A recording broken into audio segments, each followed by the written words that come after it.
Hey, Future Lawyer. Welcome to the LSAT Simplified podcast presented by Hey Future Lawyer, where we talk about all things LSAT, law school admissions, and otherwise.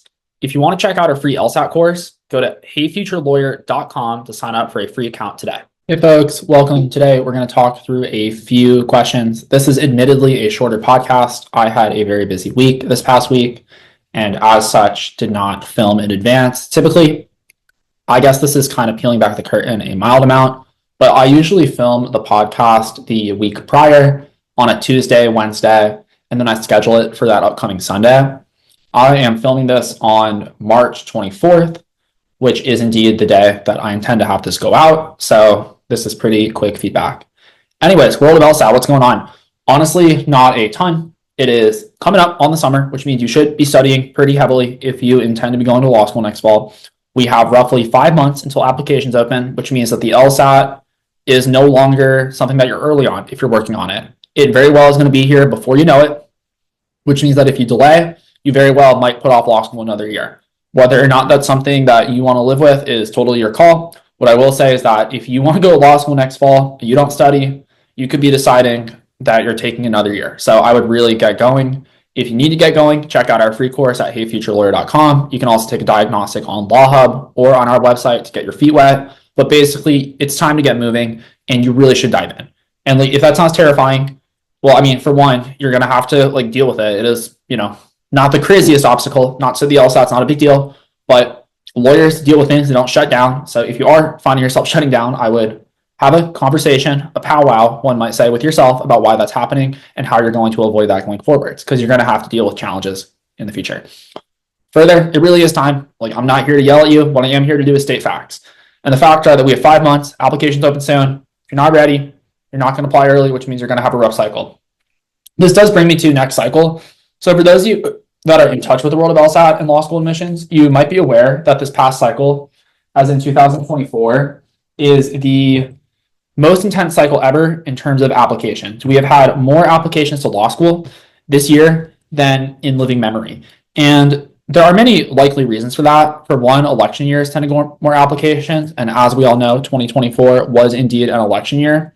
Further, the job market seems to be pretty rough for recent humanities grads. And as such, they tend to look to graduate school. When the economy is rough, graduate school tends to follow in terms of it actually gets more applications. So in a weird way, my job is, I don't want to say recession proof, but I'd say recession inversed.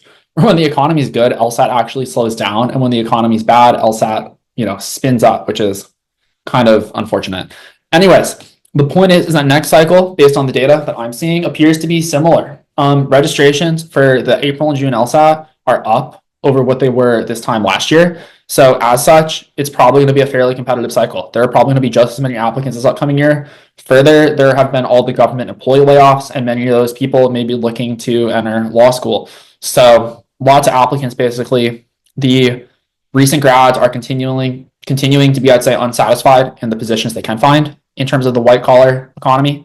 So I would expect that next year is going to be fairly brutal, which means that applying early will yield a pretty substantial advantage. And you all can take advantage of that if you get your shit together, take care of the LSAT, ideally this summer, aim for June, maybe August if necessary, September, worst case scenario, rip in your applications nice and early, and you profit.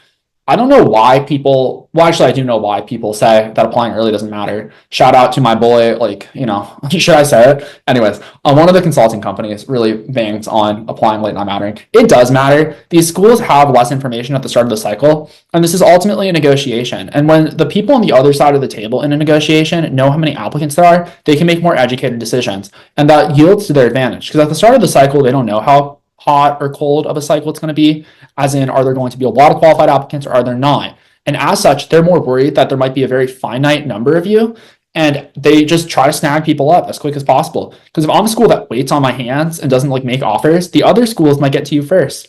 And there is a huge psychological advantage to being the first person to someone. The first school that reaches out to you with an acceptance letter, I'm not saying that people always go there, because of course they don't, but I can pretty much guarantee that that school has an advantage in terms of the yield that they get out of the offers of acceptance they send. They should really do a study on that. I'm not going to, because it'd be incredibly resource intensive and I don't care that much, but it is a thing. I certainly remember it back in the undergrad days, or applying undergrad days. I was not some like crazy online undergrad person, but when I like received the first letter in the mail, I was like, oh shit, this school. Even though it's like like for me, that was Montana State. I lived in Colorado. Montana State recruits heavily from Colorado for undergrad, and many of you are probably like, what the fuck is a Montana State? And exactly, but even still, I actually applied. I never really considered going there, but like I thought about it because they were the first one to send me a letter. And law schools are the same way. I mean, we're humans. Humans are the same whether they're applying to undergrad, buying a house, buying a car, picking a partner to marry. It's the first person has an advantage, and they know this, so they try to be that first person. And there really is an advantage to applying early. I mean, you don't have to take my word for it. You can apply late if you want to, like knock yourself out. But what I see is that it really matters, especially in competitive cycles, which this cycle will be. As such, ipso facto, it's LSAT time, because to apply early, you want to be done with the LSAT, which takes varying amount of times. Most of you need to start now because you just don't know how long it's going to take you. I mean, every year I see people that don't start in time. I mean, I'm working with many of them right now because they got pushed to this cycle. They were people that wanted to apply this year and they didn't get it done in time. So now they're applying next cycle. And it's hard because like they've legitimately had to move around their lives. And I promise you, I mean, I know because hundreds of you listen to this. So I promise that some of you listening are going to make this same mistake that people make every year. And I say this, I know I'm saving at least a couple of you. I mean, the good thing about volume is that, well, some of you aren't listening to me, some of you are. If you don't start LSATing ASAP and get it done this summer, you are not going to be going to law school this upcoming fall, potentially. I can't say anything black and white because people will be like, hey man, I'm an exception, therefore you're full of shit, which is incredibly frustrating as someone who posts on the internet. Because like, yes, exceptions exist. Also, you should start because for most of you, it is going to be a useful, worthwhile. I try to combine useful and worthwhile there. The point is though, is that if you don't jump on it, you may not get it done. To say you are someone that takes more like 6 to 7 months. If you don't start until June, game over. You're not done until December and January. And if this is as brutal of a cycle as this past one was, you're not going to a good law school on a good offer applying that late. Like it's just hard. Because also, let's be real. If you're someone that's being pushed to January or December in terms of applications, are you someone who is applying in those months because you crushed it on the LSAT? Or are you applying it because that's how long it took you to get it done? Ipso facto, you probably have a lower LSAT score. Let's be real. The people that tend to get it done faster also tend to be the people with the higher scores. Because people do this false equivalency where they're like, oh, applying later with a higher score is better, which is functionally true. Like it is better to apply with a 170 in January than a 162 in October. But that's what we call a false dichotomy, which is a literal LSAT flaw. Those are not the only two options. The 170 early in the cycle still beats the 170 applying later. It's not an either or. It's not either you apply early or you have a high score. Apply early and have a high score. I don't know why this is like a difficult concept to wrap through people's heads. Well, I mean, the reason it is because the people that I'm arguing against are largely other LSAT and consulting people who drive up business by spreading this lie. And anyways, so what's the whole point of this? The point is if you're studying, start studying now. It's one of those things where some of you will genuinely have to change your life plans if you don't. I know people underestimate this test, and you probably are too. So start now, because if you start early, worst case scenario, you finish early, and you're just done with the LSAT, and you don't have to worry about it for a few extra months. Worst case scenario, when you don't start, is you have to change your life plans. So take the lesser risk scenario, or at least I would. I think it's better than like, or I don't know. It's so silly to me that people will like risk such substantial things. So anyways, let's bang out a few emails. This one's going to be pretty short, and that will probably just go for like 45 minutes. Or so, and I've already taken up a solid 10 yelling about starting to study, but I do have some emails. So let's start with them. One person sent, this is a school comparison, and they said, while this is a local comparison, I'd love your opinion on schools like Emory versus Georgia State. So for those of you that don't know, these are Georgia schools, and we're going to pull up their data in just a sec. I'm sure this can be applied in every state, but these two schools are top on my list with very different rankings. I feel like Emory's tuition is ridiculous, but Georgia State is so affordable. But Georgia State's, that's kind of weird. Georgia State's graduates don't matriculate as often into big law as Emory. I'd love your perspective, not necessarily on these two schools specifically, but the conundrum of choosing two schools that are equally respected in the same city, but one, quote, appears to have better big law opportunities. Thank you. So Georgia State versus Emory. First off, I don't think they're equally respected. I think that's marketing by Georgia State when they tell you that they're equally respected. As someone who is not in Georgia, I will tell you that I've heard of Emory. I did not know Georgia State had a law school. And I think this almost sounds ridiculous to you all when you hear that like full-time LSAT law school professional, dork Ben, does not know about a certain law school. These schools do not have the clout they convince you all they do. Like, it's really hard to keep track of the schools. I keep track of like 30-ish schools. And I will promise you that that's how law schools are, or that's how like law firm partners are. When you go from Georgia State to Oregon or to Washington State or to California or to Idaho or even New York, no one knows what Georgia State is. It's just like that's reality. They just don't know about it. And so maybe in Georgia, there's a bit of a network, which we'll fact check that to see if that's actually true. Like we're about to look at the employment reports. But you want to be very careful. There are like 20-ish national schools, and you can tell by looking at their data. In fact, good caveat, Ben. Thank you for the assist. Let's pull up the data. So first off, we're going to pull up the ABA 509 reports. Every law school in the country has to put out a 509 report. What these are their reports that are standardized with all the data for the entry class, as well as the incoming, the data basically. And the data I mostly care about is how hard it is to get in, and then further, how much they charge in terms of tuition. So Georgia State, and the way you find this is you Google ABA 509, and then you put the name of the school. Every school has one, unless they are not an ABA school, in which case, I don't know what you're doing looking at them, because please do not go to like some California bar school. If you're Canadian, you don't have, like this, I'm not talking about Canadian schools. They don't have ABA reports, and they're not American, which is fine, because Canada has a decent system. So Georgia State has a 75th 162, median 159, 25th 157. So it's taking, academically, decent people. They're not going to fail out. These people are going to be lawyers. Also, they are not academic crushers. These are not the ones that the law firms are lining up to stock their associates with, because they know that someone like this is where it gets a little harsh, but also it's reality. If you stack up a 158 and a 175 to like write a brief against each other, like while the LSAT is not perfectly indicative, I will tell you that the 175 is a more precise person with a stronger grasp of the English language and argumentation. People say that the LSAT doesn't apply to law school. I don't understand how you could argue that that person who is better at English language and arguing is not going to manhandle the 159 in the court of law. And I'm not saying universally, but I'm saying if I had to bet and there were 100 of these battles, I bet the 175 wins 90 of them in court. So I don't know, like, are there things that are missed by the LSAT? Sure. Are the things that are covered irrelevant? Like, not unless you're trying to cope. Because I think where this comes from is people that score low on the LSAT try to like explain away their low score. And it's hard to admit that it actually tests real things, such as your understanding of the English language, your processing speed, how good you are at words. Because like these are things that everyone likes to think they're good at. But this is very Dunning-Kruger. Like reality check, half of people are below average intelligence. That's real. And I'm not saying any of you are, well, let's be real. How many of you are going to hear this? A few hundred of you, like a couple hundred people listening to this podcast. Some of you are below average intelligence. And that's not meant to be harsh. And I'm not saying you as an individual listener. I'm just talking to the broad, like, it's one of those things where none of us have to think it's us. It's someone else, some other sucker who's listening. And for what it's worth, that's not a strike against you character-wise. In fact, I think your intelligence is a terrible thing to pride yourself on. I think you all should pride yourself on your work ethic, your ethics, your morals, how you treat people, because our intelligence is something that we do not control. It is either from, our early childhood or it is from genetics, neither of which you choose. You just get born. I think I'm pretty intelligent. And I don't say that as a brag. I just think that I'm lucky. I got pretty good processing power upstairs when I was born. And in certain ways, like at math, I'm not very good at math. I am good at like words. I think I'm a quick learner. But also, like, it's different. Like, I have things that I'm not, like, we all have things we're not good at. So I really hope that you don't, like, no one should ever take this as a personal slight. But it is also a reality check. And sometimes people don't want to admit that. Like, I am really bad at music.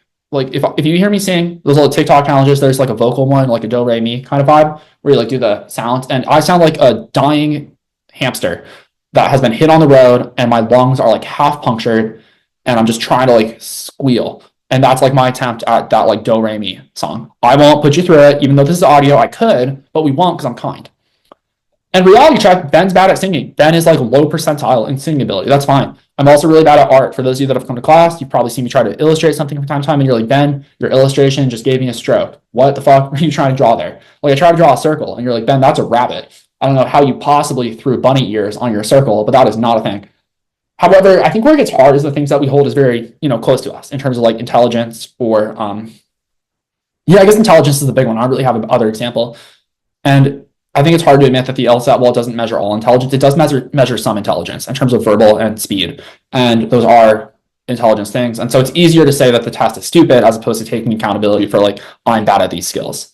Although I will advocate that like for one of these skills are learnable. I do not think intelligence is static. I think they've even shown that before and after people go to college, their intelligence actually goes up. So it's not like you're like born and your intelligence just exists. It is something that you can work on and through your thought process. And I think the LSAT, if you learn to be a better LSAT taker, it makes you a more intelligent person. So not in all ways. Like, of course, there are other intelligences that the LSAT completely misses, like emotional intelligence, which is kind of like saying computer science. Those of you that know. But anyways, it's there are things that are not measured by the LSAT, like, of course. Also, the claim that it's irrelevant, it's like, fucking cope. Like, if that makes you feel better, That's fine. I guarantee you that my 175 crushers are going to manhandle you in court when they get there one day. Generality, of course, because of course you could have a one, like it's, useful. Is it not? Is it sufficient? Like, of course not. If you have a 175 lazy dum-dum, they're still going to be a lazy dum-dum. But they have the weapons where if you take a 175 hard worker and a 155 hard worker, I'm going to take the thoroughbred, the 175, like just genetic freak. It's like if you're going to pick like if we're recruiting for a football team and there's a 5'6" scrawny kid and a 7-foot freak athlete, like bulging biceps, 300-pounder. Who are you going to take to like be your starting tackle on a football team? Are you taking Mr. 5'6"? He really has the heart in it. He really wants to be there. Or are you taking Mr. 300 pounds, crush your head in? I don't know about you, I'm taking 300 pounds. Is that fair that one of them was born 5'6" and one of them was born 7 feet tall? Like, fuck no, it's not fair. Also, that's reality. And the scoreboard on the football field is going to like reflect reality, which is that it's unfair. And the 5'6" person is going to end up in an ambulance. And yeah, anyways, so is the LSAT relevant? Yes. And I've stopped apologizing for a while because there's so many, I'm not sure how to phrase this delicately, people that are unwilling to admit that this is an unfair world where people have advantages and people have disadvantages.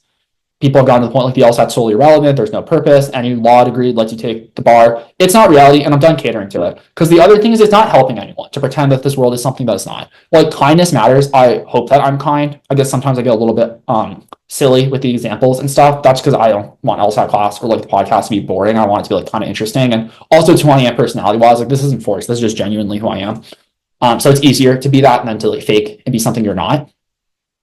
And I stopped doing that for a long time. Like, not that we're going to turn this into LSAT therapy session, but I did stop talking about my genuine thoughts about the LSAT and how it mattered and how legal practice is and how, which like, I don't know about legal practice. So like you can all like fact check me for Shurzy there and be like, Ben, you don't know what the fuck you're talking about. And I'll say like valid. But what I will say is that I have eyeballs and I can observe, and I have talked to many lawyers. I've talked to many law students, and I can look at the data, and data does not lie. So yeah, anyways, the whole point of this is that law is a very decent field if you're going to be a winner. And if you're going to be a loser, and by loser, I don't mean a loser as in like you're a worthless human that doesn't have value. I mean, as in you are going to lose these battles because this is an adversarial situation where there are winners and losers. That's not the case in medicine. In medicine, we're all on the same, like if you're a doctor, we're all on the same team. We want people to live healthier, more fulfilled lives. That is not how law is. Law is fighting other humans that are being paid to fight you. So there are winners. And if you don't think there are winners, that's because you're going to be one of the losers. Like it's harsh, but like this is not a team sport. This is there are winners and losers. So anyways, and if you're going in as one of the bottom entry, it's not universal, but if I had to bet which side of the coin you're going to be on, I bet you're going to be a bottom. I kid, of course. But anyways, so back to the Georgia State Emory thing. I don't even know how we got here because we're talking Georgia State Emory, and then I'm on this whole tangent about how yes, the LSAT matters and how like it actually is cope to say it doesn't. And I'm just over the point of people making stupid arguments about it. Like if you want to write me an email about how the LSAT doesn't matter at all, like I will read it on the air. We will talk through it. I'm very open to it. I have strong opinions held loosely. If someone can actually show me how the LSAT has no relevance, I'm open to hearing that argument. Well, I have not heard that argument. The arguments I've heard is I'm bad at the LSAT. I don't want to like admit that. Therefore, I'm going to pretend it doesn't matter. And like I know that that's kind of a straw man. That's not literally what people say, but that's about the like intellectual validity with which I've taken the arguments that I've seen. And that being said, if you have an argument about like, here's how this thing, because are there like little niche things about the LSAT that fundamentally don't matter? Like, sure, of course, there's like little things that like are never going to show up in legal practice and don't actually matter, and they are advantaging certain people over others. Like, are those little things there? Like, yeah, I'm totally willing to admit that. Is that most of the test? Like, fuck no. So, anyways, if you want to write your email angrily or just like convincingly, like, hey Ben, I listened very respectfully because you're the best person ever. Kidding, you don't have to say that. Here are my thoughts on what you may have not considered. I will read that. I will tell you that if it's poorly constructed, I will treat it as such in terms of like, just because like we've gotten far too kind with treating, this is a societal complaint, but we treat bad arguments well a lot as a society. And I'm kind of over it. Like, it's just like we treat things that aren't worthy of respect with respect. I think that respect is important for people. Ideas do not always need respect. If an idea is stupid, you can treat it with disrespect. And that's why I think I like the LSAT is because they constantly have dumb ideas. And in life, you don't get to do this to your friends or family. If you're a polite, well, I mean, you shouldn't. I try not to. But on the LSAT, you get to call these people dipshits and say how stupid they are and like why they're full of shit. And not only do you get to, you're encouraged to. So if you're like trying to like psychologically, like, why is this dude like an LSAT dork? How does he possibly find enjoyment in this? Honestly, I think that's partly where it comes. Also, like, let's be real. I like things I'm good at. I'm good at the LSAT. Like, who doesn't? Don't we all like things we're good at? Like, am I so wrong for that? Don't we all? Anyways, Jesus Christ, I need to like not diverge. So yeah, with that, Georgia State, Emory. Let's see. So Georgia State, I have pulled up in front of me. Very reasonable tuition. It is $15,000 or $16,000 a year for annual tuition. That's for residents. So if you're a Georgian, if you are a non-Georgian, it's $35K, which is a lot of money for law school. That's not awful, but it is $35K. So not terrible. And then yeah, let's see. Scholarship is pretty good. They have 297 students. Oh, actually, their scholarship matrix is all fucked up. So shout out to Georgia State for fucking up their 509 report. If you're curious what I'm looking at, just pull it up. It's like their matrix is all fucked up. If you're like, what has been talking about with matrix, on these 509 reports, every school has a little matrix, which is how they play the scholarship game. They list how many full rides they give, how many partial rides they give, blah, blah, blah, blah, blah. But it's very important to read. If you don't know how to read them, you are not an informed applicant. Like we all did. I didn't know about them, only 5 or 6 years ago when I was an applicant myself, but I know how to read them now. And I think if you matriculate in law school without knowing how to read these, you're one of the suckers in this game. Anyways, they say 297 students get tuition, which, hold on, let me look. Oh, they have 700 students. So about half of people get some scholarship. And I had to scroll up on their page because they didn't have it listed there. Out of which, about 150 are on full rides, which is, what's the numbers on that? 150 out of 600, that's like 20%-ish. They usually do the math for you, but because Georgia State fucked up, I'm having to do it for them. So shout out to Georgia State.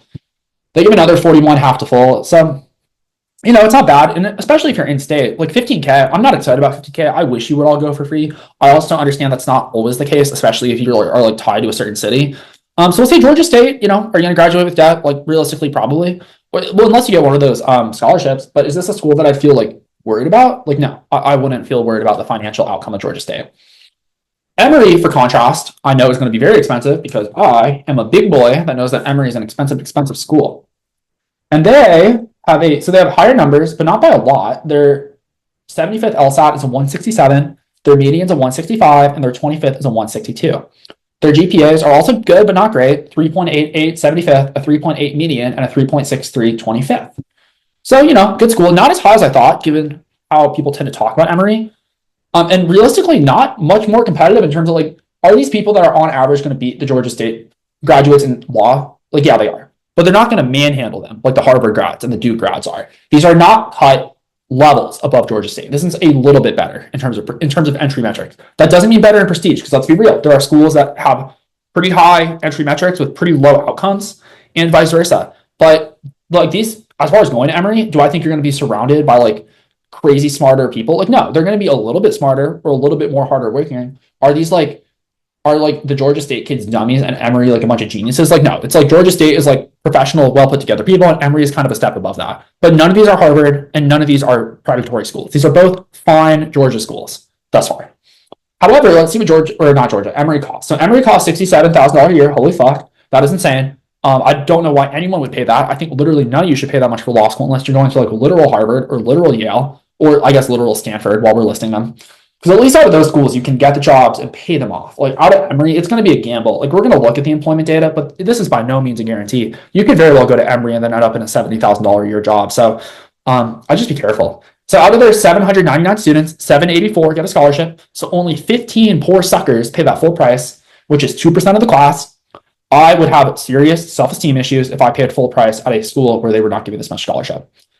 Further, they don't give a ton of, well, actually they do. They give 55% a half to full scholarship. So over half of the class pays less than $34K a year. So good for them. So their scholarships are very much so fictional, which means that if you go to Emory, you don't have to pay. You can pay pretty comparable to what the out-of-state students at Georgia State pay. So if you're not in Georgia, these schools might cost you the same, assuming that you can get the scholarship, which does require you to be in the top half of the class in terms of incoming LSATs and GPAs. But let's be real, if you're not in the top half, you probably should go to Georgia State.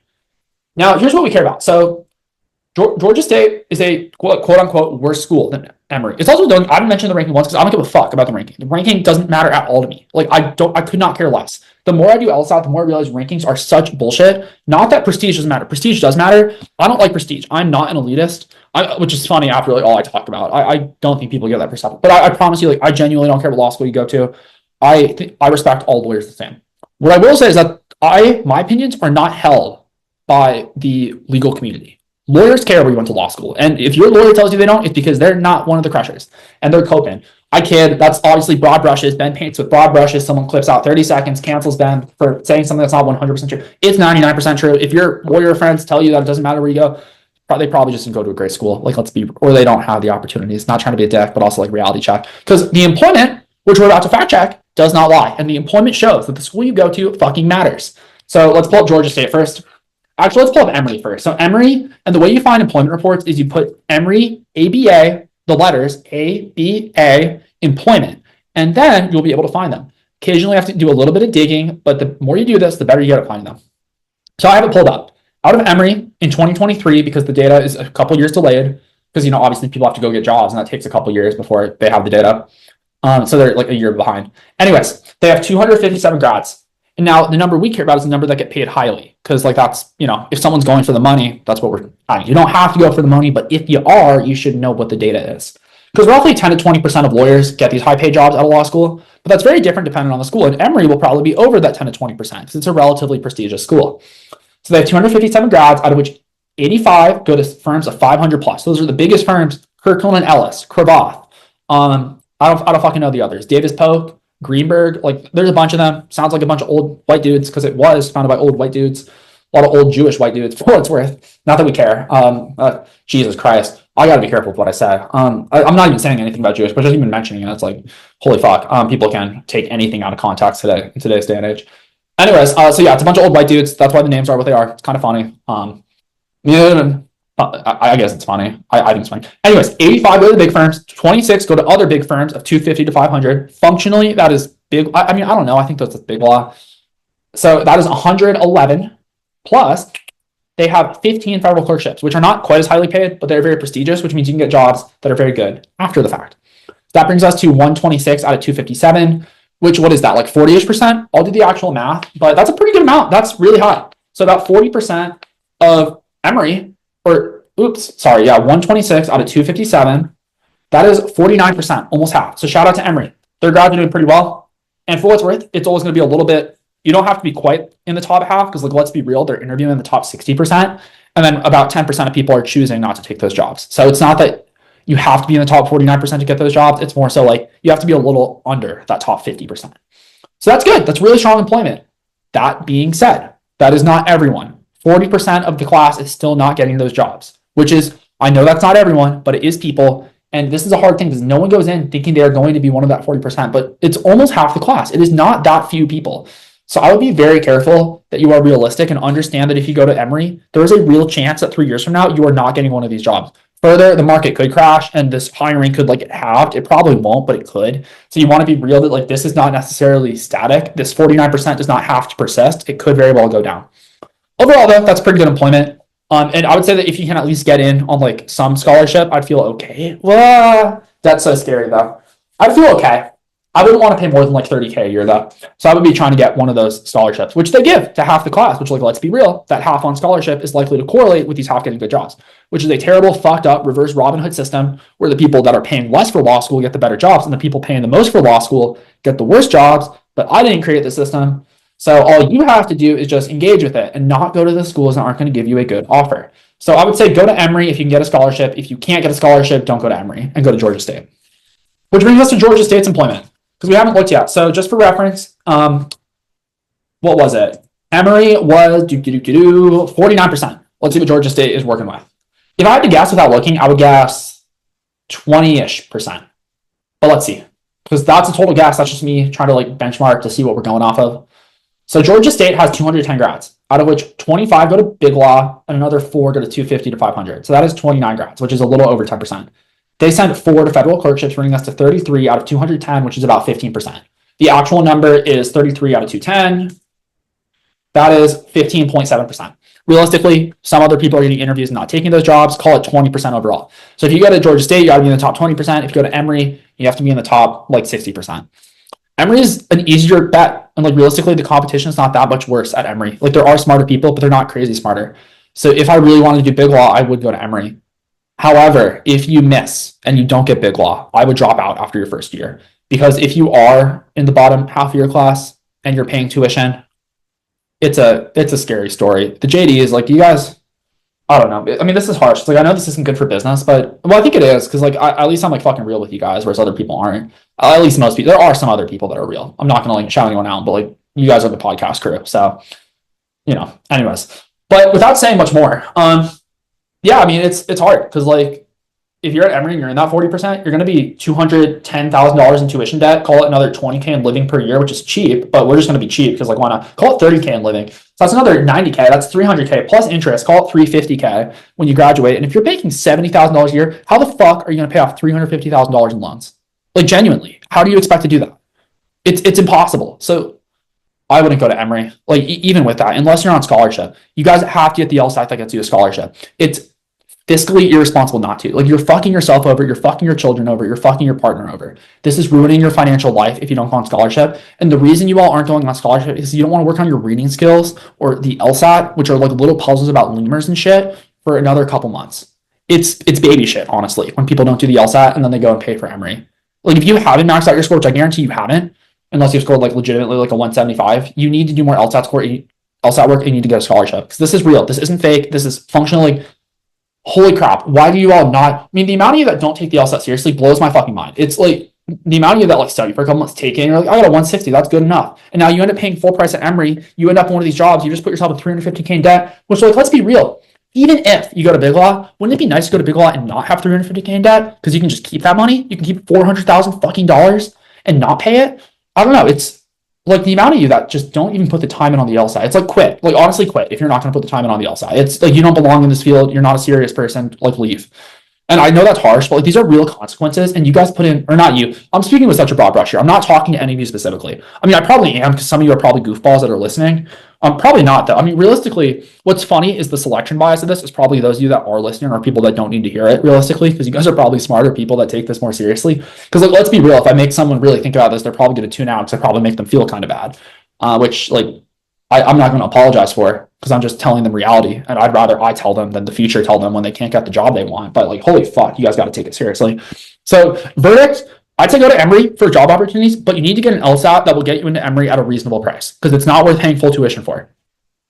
Otherwise, if you like want to go to Georgia State, I think you can. The debt's not bad, and if you can do well in law school, the opportunities are going to be good out of Emory State. It's just you don't know if you're going to be in the top 20%. So it's hard. I'd say overall, if it were my life, I would go to Emory, but I would go and work hard enough such that I could get into Emory on a full ride, or not a full ride, but on a substantial offer. Cool. Okay, so that's that. Let's see what other emails we have. Oh, here's another one. This is kind of a question from someone. I think it's worthwhile to touch through. This is a long email chain we had over the course of a weekend. And they basically just sent me their offers as well as kind of asking for advice. So actually, no, we're going to save this because this is good to do at a later date, because we're about to go through what is this? A basketball story. So this is from someone who reached out. You know who you are. Initials QK. Thank you for listening. Also, shout out to your brother. You know what I mean, but things are, I'm sure, exciting right now where you all are at. So shout out to you. I'm sure that's really fun. Anyways, they say, first and foremost, thank you for the podcast, blah, blah, blah, all the nice things about me. I recently took the LSAT back in November, scored a 170. Congratulations, that's awesome. If you have more points in you, I'd squeeze them out. It also depends on the school you want to go to. And I'm going to try to anonymize this as much as I can, because I would say stuff about your situation in terms of the state you're in, because you have a couple law schools there. And I have thoughts about like, I guess because you know I'm talking to you. If you like the schools in your state, especially the schools that are part of like, that you have personal connections to, you're going to be in a great spot already. However, if you want to go elsewhere, like if you're like looking at truly national schools and looking all over the country, I would retake. They continue. My original plan was to retake, but I'm not sure whether to retake or keep. Oh, that's funny. You asked and then I gave you my answer. But you're working on your essays to apply early September next cycle. Cool. After writing various versions of my personal statement, I've settled on what I hope is my final version. I would love your feedback or initial impressions as you read it, and I would love to be anonymous. Thanks again for all you do, QK. All right, cool. Shout out to QK. Thank you for submitting. As always, sounds like you've been working on this for a while. I will be constructive. Kind, hopefully. Yeah. Anyways, so initially from pulling it up, it's 2 pages. Good job. Your paragraphs tend to be pretty short. They are, and I know you all can't see this because like you're listening, but your longest paragraph, I believe, is roughly 8 lines. It's your 3rd paragraph on your 1st page. I would break that up into 2 more, but overall, it's pretty good. It looks fairly readable. Formatting's not wacky. And yeah, let's see what it says. So I will read this, anonymizing where possible. I also have a quick timer going off. So blah, blah, blah. Turn that off. Beautiful. They say, quote, so-and-so's little brother. And this is our reader's older brother. They have the actual name. I'm not going to read it because like you could figure out who this is. That was the name I was given growing up. All right, so pause. What do we know about our reader? Sounds like they're growing up in the shadow of their older brother, which is tough. Also, that is, say it with me, not a reason to admit you to law school. It's hard. And for what's worth, their brother is an actual like public figure. This is not like some random, like my big brother. He was the big quarterback at our little tiny school in Ohio. This is like an actual, like legit person. So like I'm not saying that you all would know, but given how many of you listen to the podcast, if I said the name, some of you would be like, I know who that is. So like, this is not a nobody. This is an actual like quote unquote famous person. I mean, I should be careful. This is not like an A-list celebrity, but it's not a nobody either. Which is the only reason I'm kind of tolerating it. I'm not gonna say you have to scrap this. If this was some average person, I would definitely scrap it. But given the context, especially if you're applying to the schools we've talked about in your state, I think that's actually something that is okay to keep, especially if those schools still actually know what the fuck you're talking about. And for those of you that are like, I don't understand, like this is really becoming an episode for this one person. But anyways, let's read. They continue. I often wondered whether my peers knew my real name or if they only saw me as an extension of someone else. I would cut that. I think your classmates know your name. They continue. My older brother was a standout sports player. We're not going to say the sport just to keep it as anonymous as possible. And I spent much of my childhood in his shadow. I was never the biggest, strongest, or most popular, often bullied for my skinny frame. For years, I struggled to define my own identity. But over time, I learned that identity isn't about labels or inherent traits. It's about resilience and the effort we put into shaping our own paths. If my childhood taught me anything, it was this: never count the underdog out. Yeah, I mean, it's a nice thought. I agree with you. I think it's awesome. Also, these are not reasons to admit you to law school. Like, it's not about you. It's about kind of growing up in your brother's shadow. I mean, it's not terrible if the rest is really hard hitting and it focuses on what you've done. Although you really got to focus on what you did. And in our first paragraph, like, what did we learn about you? We learned your brother is a big sports star and you were kind of overlooked as a child. Like, it's hard. I feel for you. Also, these are not reasons to admit you to law school. So I would probably rework this. They continue. That belief took on new meaning in June 2020 when I left my family to serve as a, oh man, this is going to be somewhat easy to identify, isn't it? Because our friend here is a Mormon. If you haven't all, so okay, they're in Utah. Back to the stuff. If they want to go to BYU or Utah, they're in a great spot LSAT-wise. I guess being a Mormon is not the hardest, especially given the it'll be relatively. I guess if someone like really doxed you, they could figure out who you are, but it'll be anonymous enough to where they can't figure it out. But you went to serve as a missionary in should I anonymize the country? No, we'll say the country. In southern Chile during global pandemic. Yeah, I wouldn't say during global pandemic. People get that in 2020 there was COVID, so you can cut that prepositional phrase. I thought I understood resilience and sacrifice, but the next 2 years reshaped my understanding of justice itself. That's very broad. What did you do? I would talk about what you actually did in Chile. Further, I'll be real. Being a Mormon is it's going to play well in Utah. It'll play well in BYU. Other schools will have a tinge of disrespect towards it. Like just reality. That is when you're talking about coastal elite law schools, they're not terribly respectful of the Mormon religion. So I would, for those words, I actually have a personal fascination with LDS folks or Mormon. I know you guys don't like be Mormons. You're rebranding into LDS or whatever. I kid, of course. But also, let's be real. You called yourselves Mormons for like hundreds of years, or not hundreds. You aren't hundreds of years old, but for like 100 years. So you can't really get that mad when everyone still calls you Mormons. Anyways, I kid, of course. We're trying to be, Anyways, the point is that this is something that is going to hurt you at elite schools. And if you're going to BYU is going to love this shit because they love their Mormons, because they are, well, LDS folks, Mormons, you get what I'm saying. Anyways, point is, not going to help you at Harvard. They say they're super tolerant they are tolerant of certain things. Mormonism is not one of them. It'll be hard to get in. Not going to say impossible, hard. But either way, though, you're saying you understood resilience sacrifice. Like, what do you mean by that? Like, can you give us more detail? They continue. I came to see that justice isn't about punishing the wrongdoer, semicolon. It's about ensuring that every voice is heard, every story is acknowledged, and that fairness is pursued not as an ideal, but as a responsibility. So you make a nice poet, but these aren't about you. These are things you think about law. Like, who are you? What have you done? What did you do in this? Like, you were there for 2 years with your elder friend. I mean, the Mormon stuff is pretty crazy for those of you that aren't super in the weeds of it. I'm a Western person. I'm not Mormon. I had Mormon friends growing up as a kiddo. So I know more about it than the average, like, non-Mormon. But like you guys live in conjunction with your what do you call it? Your mission partner? That's not what you call it, but you get it. Your companion is like a companion, like your little friend that you. I'm not meaning to be belittling here. I'm just not terribly good with my words. Anyways, the point is that like it's pretty intense to be a missionary, and you do a lot of stuff. And for what it's worth, for everyone who like wants to clown on the Mormons, they do a lot of good work in terms of like humanitarian aid and stuff. So like I'm sure you did a lot of really cool stuff while you were abroad. Along with like trying to convert people, which is a whole separate issue. But as far as like there are good things you do, and you can really talk about those. So I would really lean into like what you did while you were in Chile. They continue. Oh, actually, you do. Okay, so I'm jumping in. What I would say, because you do get into it in paragraph 3, cut paragraph 2, make it shorter so that you can get into it a little bit quicker in paragraph 3, which you do a nice job of.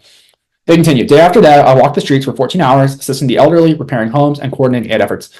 I would actually tell a specific story of a specific Chilean person you helped or a home you worked on. It'll make it more tangible, and then people will understand that you did the same thing with other people. So although the abstract is nice, and I get that, for those who don't know, Mormon missionaries are very lovely. They're really nice people. Also, when you show it, it's a little bit more real. They continue. The pandemic brought lockdowns and restrictions, limiting us to one outing per week. Refusing to be idle, I worked with local authorities and businesses to develop a plan to reach those in need. I would actually lead, so this is good. I like what you're getting to in paragraph 3, but we didn't get there until paragraph 3, so I would lead with this earlier on. As masks filled the streets, I led efforts with the Salvation Army and local organizations to distribute food and supplies to struggling families. I met families who worked tirelessly, yet remained trapped in cycles of hardship. One evening, I sat at the worn wooden table of a family of 5. So here's a good example. I like this. Despite their own hunger, they insisted on feeding us. The father, recently unemployed due to government policies, smiled at his children, concealing the quiet fear in his eyes. That moment changed me. It was not just an act of generosity, it was a glimpse into a reality where dignity and opportunity were dictated by forces beyond one's control. So you're a nice writer. Also, this is not a writing assignment. This is a how does this person kick ass assignment?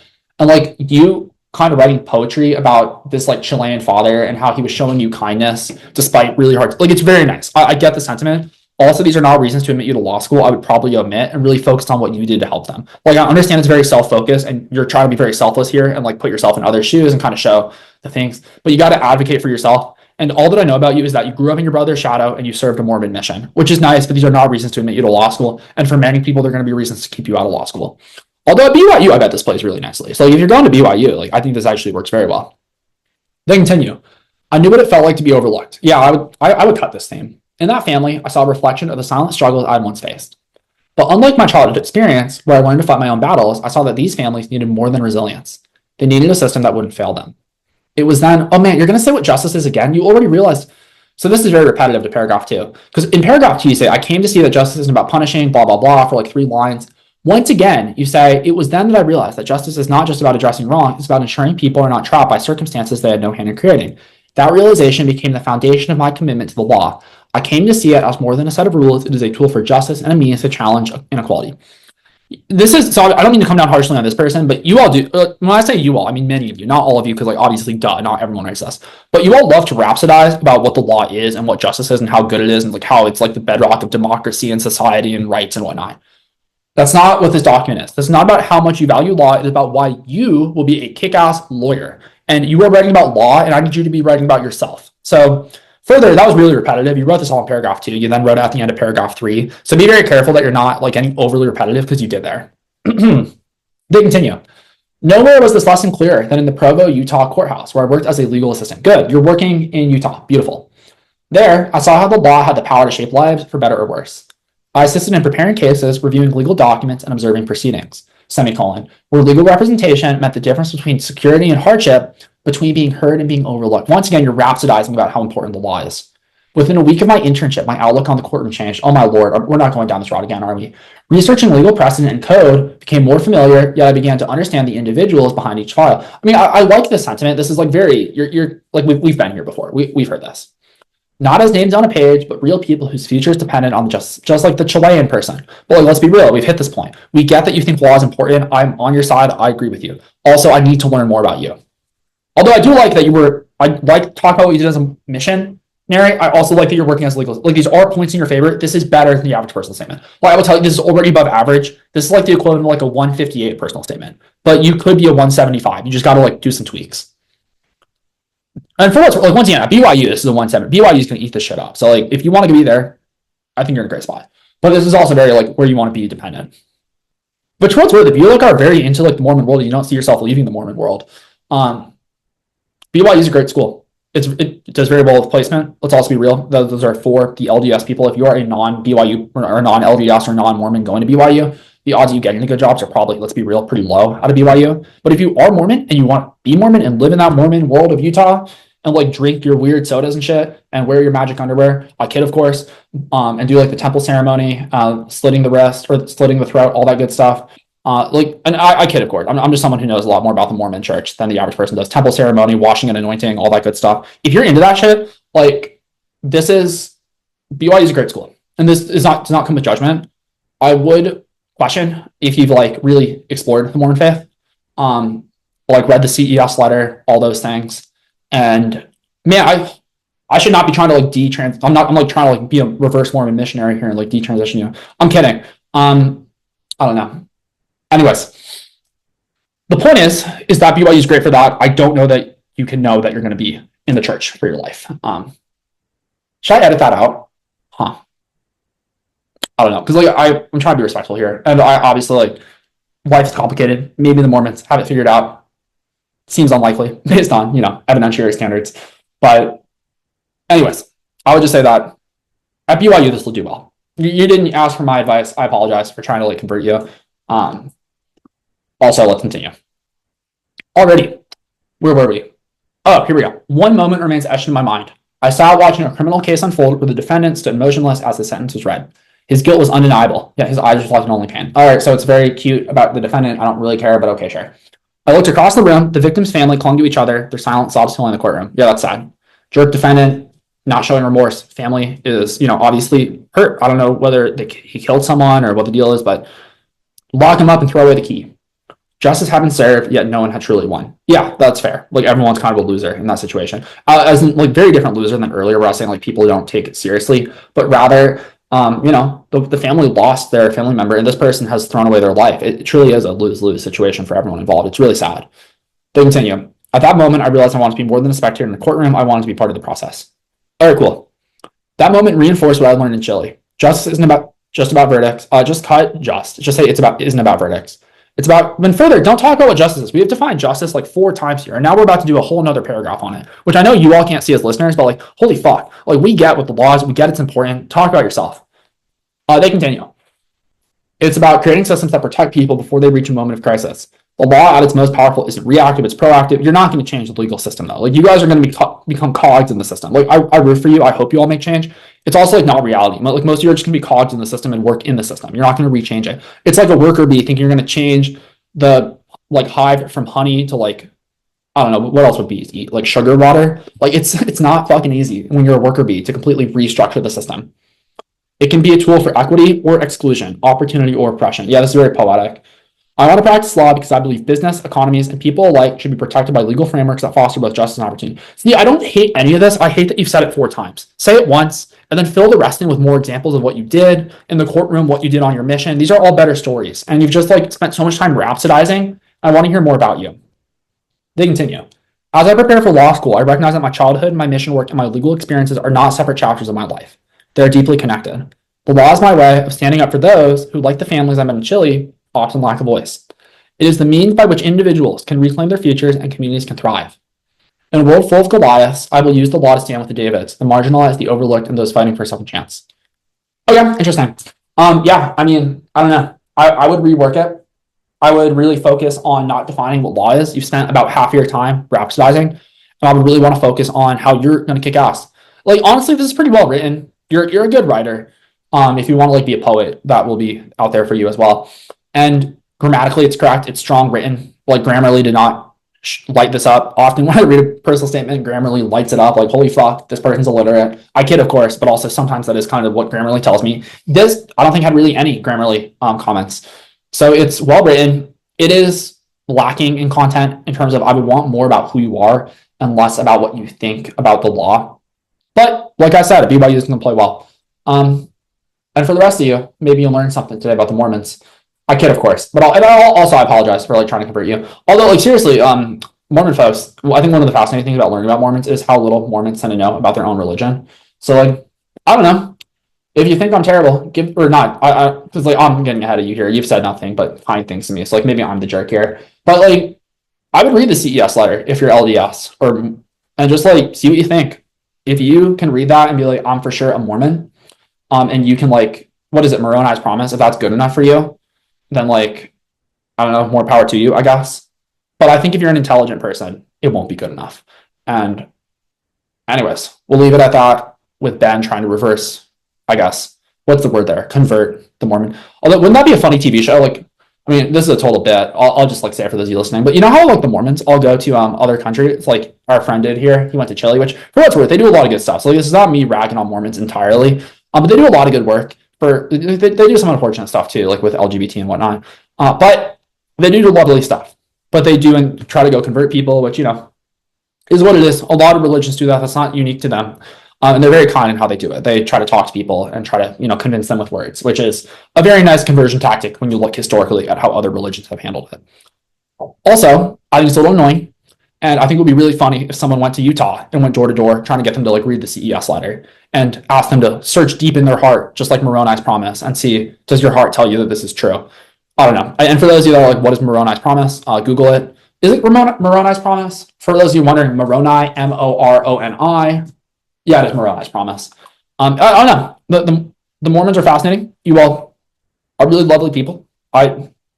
Anyways, that's enough of me ragging on Mormons. But if you are Mormon and you're listening for some reason, read the CES letter, cesletter.com. And if you don't want to, and it like shatters your, because I get it, if like you grew up Mormon and like realizing that it's founded on, man, I should be careful with what I say. I would read it, is what I'm saying. And obviously, you get to choose what you believe, and we'll leave it at that. So I'll see you all next week. If you have anything that you want to talk about, whether it's our friends, the Mormons, or other religions or cults, I'm actually personally fascinated by this stuff, if you can't tell. So reach out to me. I also LSAT stuff, you're like, Ben, shut the fuck up. No one wants to hear your Mormon thoughts. That's also totally valid. I get that. Shoot me an email about LSAT stuff or admission stuff. I'll talk about that. So yeah, have a lovely week. I will see you all in April. Well, not April, March 31st or something. So see you then, folks. If you enjoyed what we talked about today or learned something new, please leave a review or a rating. It really does help us out and helps us reach more people. If you have a question or anything you want talked about in the world of LSAT or law school admissions, you can always email support@heyfuturelawyer.com to get it in the podcast agenda. Just put podcast in the subject and we will talk about it on the show. Alrighty, that's all we have for today. So I will see you all next time.